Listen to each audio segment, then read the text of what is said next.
నమస్తే అండి, నేను doctor Lokesh, gastroenterologist working at Aster Ramesh hospitals Guntur అండి. Topic soda for gastric. చాలా మంది బయట మనము చూస్తూ ఉంటాము, ఏదైనా పొట్టలో నా ఉబ్బరం కానీ కడుపులో మంటగా అనిపిస్తుంది కానీ, లేదా నాకు ఫుడ్ డైజెస్ట్ కావట్లేదు అనుకుంటే ఈజీగా వెళ్ళి సోడా తాగుతారు, లేదా ఈ కార్బోనేటెడ్ డ్రింక్స్ పెప్సీ, కోకోకోలా ఇలాంటివి కూడా తాగుతారు, లేదా ఈనో ఇలాంటివి కూడా వేసుకుంటారు.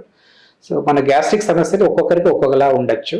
ఈ సోడాలు తాగడం వల్ల మన గ్యాస్ట్రిక్ సమస్యలు పెరుగుతాయి కానీ దానివల్ల ఇంప్రూవ్మెంట్ అయ్యే అవకాశాలు ఏమీ లేవు.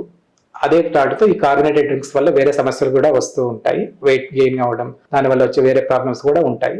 సో ఎవరికైనా సరే ఈ గ్యాస్ సమస్యలు అంటే మనకు అజీర్ణత కానీ, మంట కానీ, నొప్పి కానీ ఇలాంటివి ఏమైనా ట్రబుల్ సమ్ సిమ్టమ్స్ ఏమన్నా ఉంటే దయచేసి మీ డాక్టర్ గారిని కలవండి. అంటే చాలా మందికి ఇది మనం పర్మనెంట్గా దీనికి సొల్యూషన్స్ ఇవ్వచ్చు. బట్ కొంతమందికి మన లైఫ్ స్టైల్ చేంజెస్ వల్ల కూడా ఈ సమస్యలన్నీ తగ్గించుకోవచ్చు. అన్ని సమస్యలకు అంటే ఈ గ్యాస్ట్రిక్ సమస్యకు సోడానే మనకు ట్రీట్మెంట్ అనుకోకండి. దానివల్ల ఈ సోడా అనేది దానివల్ల వేరే సమస్యలు కూడా వస్తాయి.